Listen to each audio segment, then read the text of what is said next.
Hello, welcome back to my channel. Today we'll be starting the January-February 1939 turn for the World in Flames Collector's Edition Days of Decision 3 combined game playthrough. To have a little bit of a review, last turn production was kind of muted for the November-December. Most of the major powers elected not to spend too much because some of them have gear ups. Germany did end up spending 12 last turn, but the rest of them kind of spent not so much because they all know that gear ups are expensive, so they wanted to save a little money for that. China was kind of hit or miss with the weather. There's a little bit of action, but not a whole lot. So I think that at the start of the next episode for the March-April turn, I'm going to go over the U.S. entry, how that's calculated, what the levels are at, and what that means, and what they need to be at for the U.S. to actually do something, get somewhat involved, more than they are right now. They're pretty much just basically an isolationist country right now.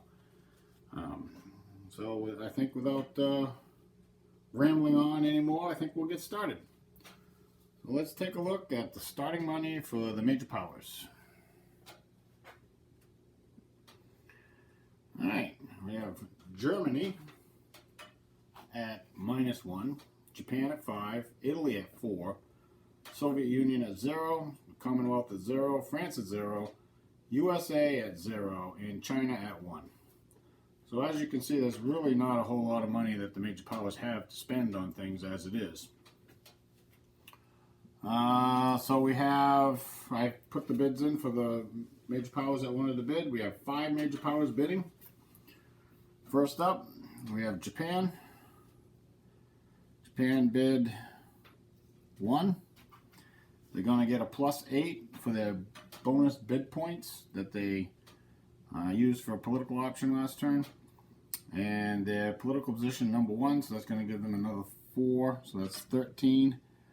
Japan briefly mulled trying to do 2 options this turn, but with the cost of the gear up and the fact that she knows that there are 2 other major powers that got bonus bid points as well, she decided it's better off to just make sure she gets her gear up in. Okay, next up will be Italy. Italy bid 1. She gets 6 bonus bid points because she did the same as Japan. And her political position is 2, which gives her another +3 for a total of 10. Third, we're going to have the USA. USA bid 2. She gets 4 for her bonus bid points. So that's what she did as well. And she gets 1 for her 6th political initiative position. So it's a total of 7. And Germany also bid 1. She's going to get +3 for her 3rd place position for 4. And the last up will be the French. She bid 1. Gets +2 for a total of 3. I'll put her in 5th. Let's see what that looks like on the political track. We got Japan at #1, Italy at #2, USA will be at #3. Germany is going to be at #4. The French are going to be at #5. That's the second last card marker. Will be down here with the French. And then the rest of the order is going to look like Commonwealth at +2 will be 6.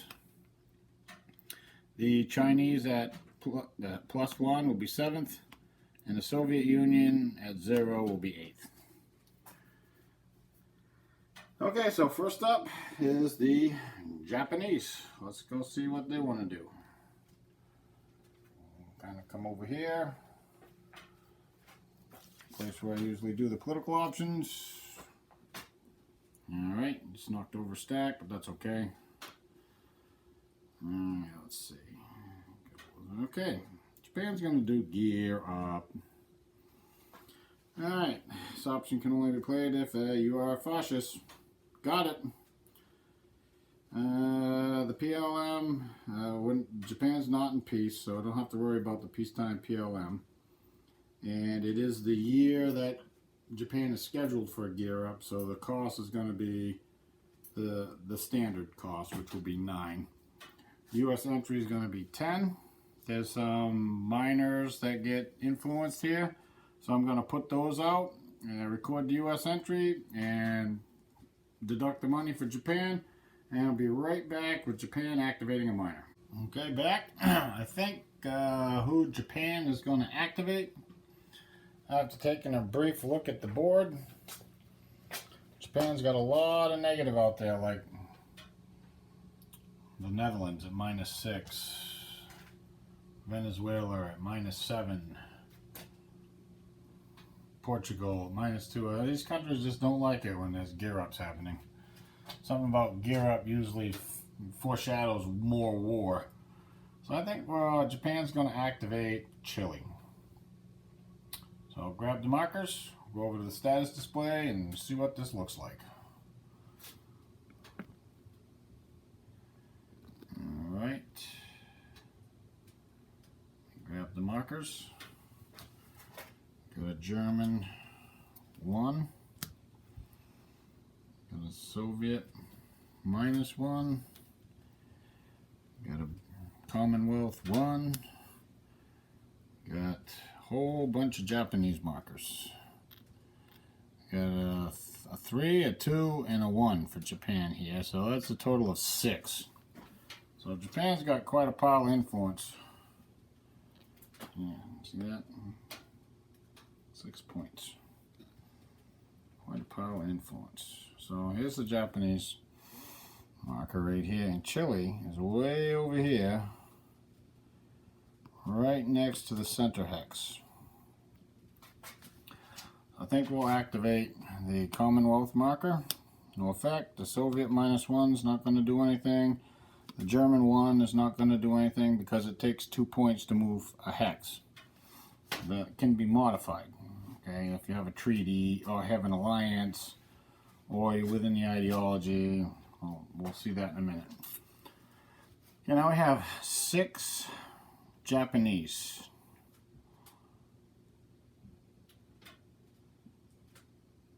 We could go 2, 4, 6. Put them right here. I think what we'll do instead is we're going to go 2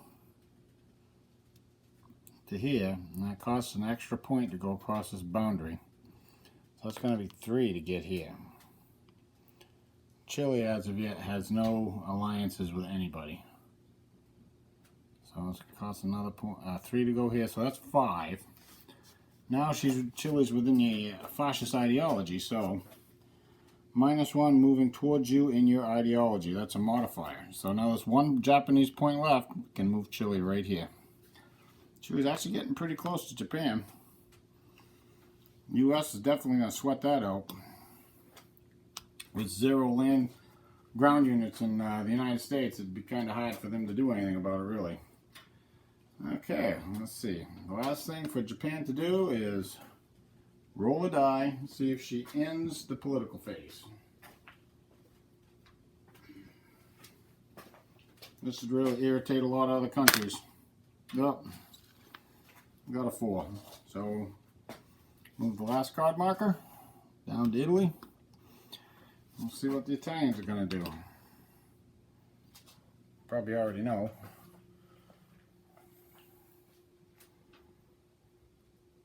Italy's going to do a gear up. This option can only be played if you are a fascist. Pass that one. It is 1939 and Italy is scheduled for a normal cost gear up.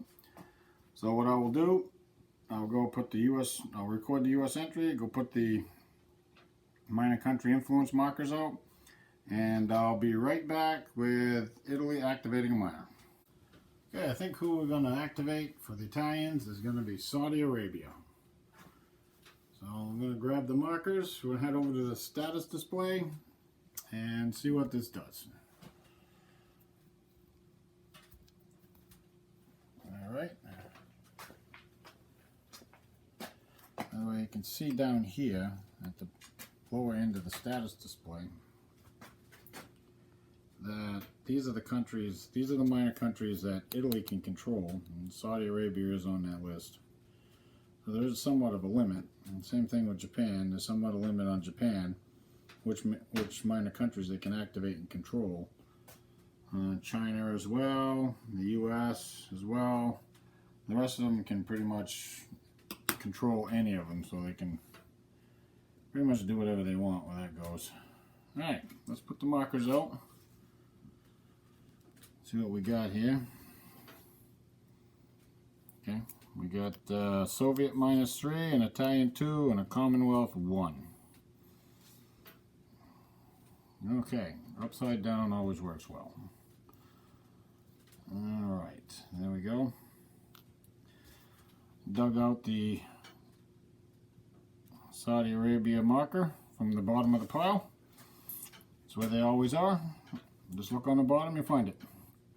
Alright, so the Commonwealth's 1 point. It's not going to do anything, so I will just activate that one. Now we got a -3 Soviet. It's going to push it this way. And a 2 Italian. Italy's over here, so it can go either here or here. I don't think it's going to matter. So we're going to activate the Soviet one. That's 3 points. Costs 2 to get here. The other point is wasted. Then we'll activate the Italian 2 points. And that'll drag Saudi Arabia down to here. And it's got some movement on it. The Italians are not too disappointed with that. It would be nice for Italy to have Saudi Arabia as an ally. Probably wouldn't last very long, but it is something.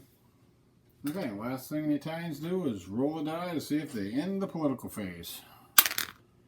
No. Let's see, where is that? Right there. 10. Nope, I'm not going to end the political phase with that. So we'll move the last card marker down to the United States. Let's go see what America wants to do. And it is 1939, and the U.S. can gear up. So I would assume the U.S. is going to gear up. Let's see what it says right here. All right.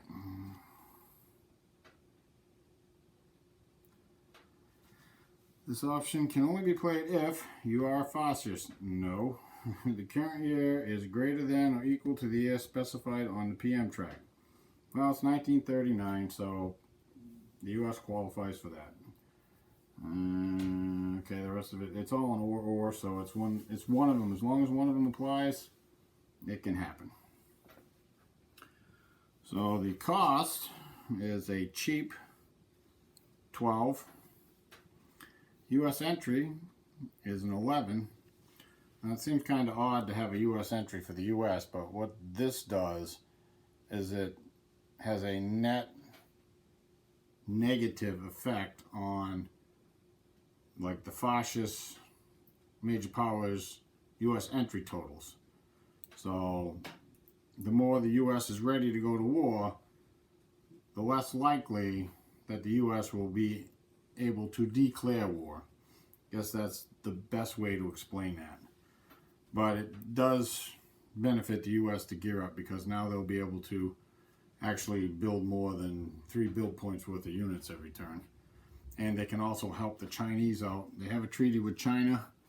They could literally get a convoy line over to China. They could actually start sending China build points and whatnot. Resources. Alright, so I'll record the U.S. entry. There's a whole bunch of miners that are affected by this. I'll put those out, and I'll come back with the U.S. activating a miner. Okay, I put all the markers out, and I think the U.S. is going to activate from that gear up. I'm going to activate Brazil.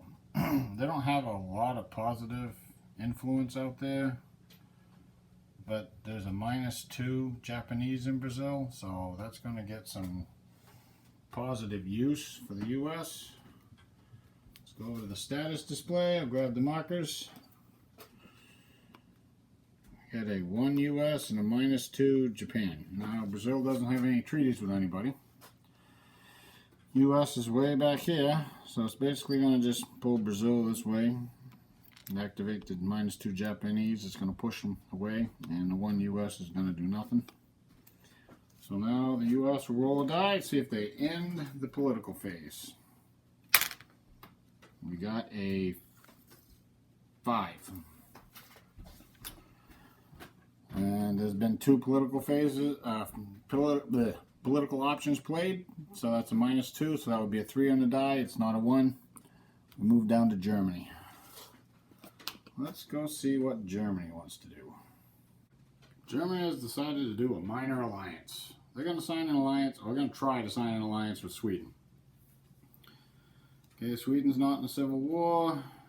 Sweden has no alliances at this point.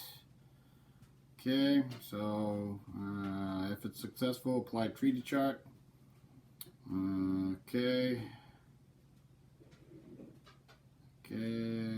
So here's the modifiers. Add 1 to the result for each factory resource marker you have in that minor. There's 4, so that's +4. Add the minus willpower, that's 2, so that's a +6. Subtract your initiative position, that's a 4, so that's going to be a +2. Sweden is right next to Germany in the fascist ideology, so that's going to be 1 hex away, so that's a +1. So anything better than a 0, we have a +1. Oh, 2 + 1 is 3. The alliance goes through. So I will put the markers out, and we'll come right back, and Germany will activate a minor. Don't think it's too much in doubt. It's probably going to be Sweden. Germany has got 3 points in Sweden from the alliance signing. So Germany is going to activate Sweden. So I'll grab the marker. We'll head over to the status display. I think we can zoom out for this a little bit. That's better. Alright, so we got 3 points. Right there. Sweden is actually in this pile. They're right there with Finland and Siam. Costs 2 to move a hex. There's a boundary here. It's going to be 3 for the +1 for the boundary. Correct, boundary. And moving towards Germany in the ideology, it's going to subtract 1, so it's only going to cost 2 points. Sweden is now stacked with Germany. Sweden also has an alliance with Germany. So in the event another major power goes to war with Germany, or Germany goes to war with another major power, because Sweden has an alliance with Germany and Sweden is stacked with Germany, Germany can Germany can align Sweden and bring her into the war. That's basically what that amounts to. It also applies to, like, the French over here are stacked with Belgium. So if somebody was to declare war on Belgium, then France could align Belgium, or somebody declare war on France, France could align Belgium and bring Belgium into the war. That's how that works. I don't really see that happening, but yeah, anything's possible. Alright, so let's roll a die, see if Germany ends the political phase. Oh, jeez. Well, I guess I like to roll 10s. That's a 10. So the last card marker will move down 1. We're on France, the last country. Let's go see what the French are going to do. This also is not going to be much of a shock. I believe, let's get rid of this. The French also are going to gear up.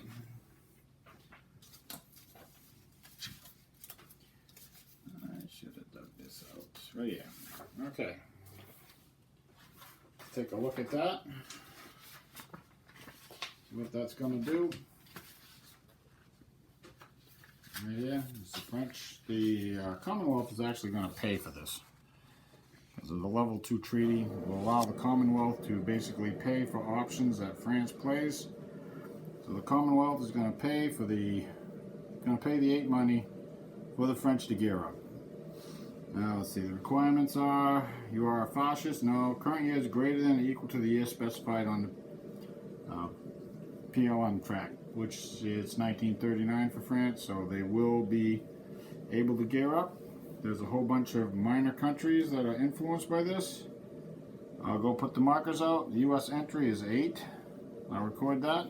We'll be right back with France activating a minor. France has decided that they're going to activate Poland. I got a -2 Soviet marker and a +4 French. So grab the markers. We'll head over to the status display.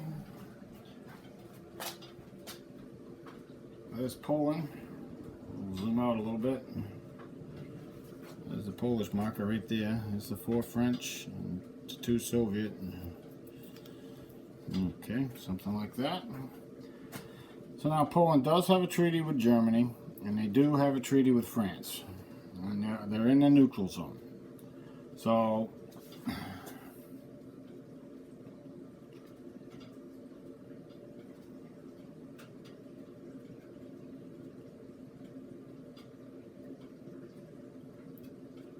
there's going to be a +1 moving away from any allied major power. So the hex costs 2, okay? But it's going to be a +1, so it's going to be 3. So the French marker is a 4. We'll activate that first. So that's going to cost 3 to go here. The other point is lost. The -2 Soviet. 1, 2, 3, 4. 1, 2, 3, 4, 5, 6, 7. 1, 2, 3, 4, 5, 6, 7. So it will push the Polish marker right here.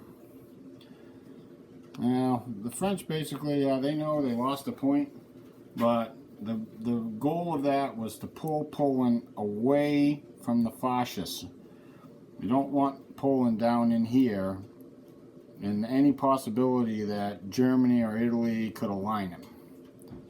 I mean, the Germans can't align it, but the Italians could, which could be a big problem for the Western powers and the Soviet Union. So that, actually, the French are very happy with being able to do that. So that was the last card marker, met the other last card marker, so they don't have to roll into political phase. That's it for that. I just wanted to make a quick note that, yes, China did bid last turn, and they did get a bonus bid point of 1. But they decided that so many other major powers were going to bid that it was unlikely that they would get a chance to do anything. So they just, it wouldn't be worth the additional money for them to try to get a political option when they know they're going to be at the bottom of the pile. So many other major powers had bonus bid points and have so much more money than them that they just decided it's not worth wasting good money after bad. So they decided not to bid for anything for this turn. I just wanted to note that. Alright, I have rolled for initiative and I have rolled for weather. Let's take a look at the initiative roll. The initiative roll came out as a 5 for the Democrats, a 6 for the fascists, and a 10 for the communists. So, thinking that the weather is going to be garbage, the communists have decided that they're just going to go last. The fascists also have the same mentality that the weather's going to be pretty bad, so they decided they'll go second, and that left the Democrats in first. I rolled weather. I rolled a 5, which is going to be snow in the Arctic, snow in North Temperate, rain in the Mediterranean, clear North Monsoon, rain South Monsoon, clear South Temperate. Going to have a +1 to the weather die for the next set of impulses. Let's go over and take a look at what we're getting for reinforcements for this turn. Alright, let's see. Oh, that's a good one. Alright, right there. So, we got Chinese militia unit. That'll go on the map. We have a British, pretty good fighter. That's a Hurricane. That's a pretty good fighter. That's going to go on the map. Subtract the pilot for the British. And we got a Soviet infantry army. It's on the map. The Germans have an infantry army. It's going to go on the map. The Chinese also have a garrison division. That's going to go on the map. The Japanese have 2 convoy points. The British have a convoy point. That's probably going to go on the map. I think that gives the British enough to stretch a convoy pipeline all the way to Australia. The Germans get a pilot. Gives them 6 pilots. The Italians get a convoy point. That's going to go on the map.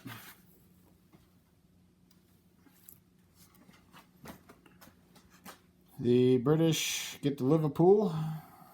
We'll put that in the home fleet. That's to go in the home fleet. The Americans get the Vincents. That's going to go in the Atlantic fleet for now.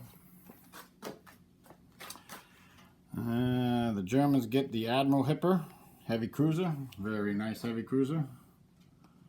They also get the Prince Eugen in the construction pool. The Japanese also get a tanker point. And the United States gets the Idaho. And that's going to go in the Pacific Fleet. Well, that's it for reinforcements. I'll get these on the map. I'm really not thinking very much is going to happen at this point. So I'm going to run through the impulses. If the weather clears up, which I doubt, with a +1 to the die, you basically need a 1 in order to have fair weather in the North Temperate. So I don't really think too much is going to happen. So I'm going to run through the turn. If something looks like it's going to happen, I'll stop and I'll record it at that point. But other than that, we'll probably pick up at production. The turn closed out on impulse 26 with the fascists.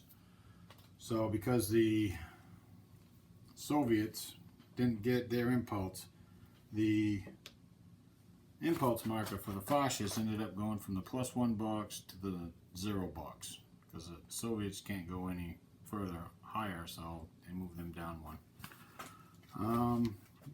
The weather went from kind of mild to tremendously bad. Had a roll of 12 and modified 12, and that's just like blizzards and snow everywhere. It did moderate a little bit at the end of the turn, but it's still pretty bad. For next turn, the weather roll is going to be modified by a +2. So the weather for next turn, I haven't looked at the chart, but I'm suspecting it's going to be kind of bad too. Let's go take a look at production. As far as the map is concerned, nothing really moved around. The Japanese shuffled a few units here and there, and the Chinese shuffled around a couple units, and that was about it. Nothing really worth recording. Let's go take a look at production.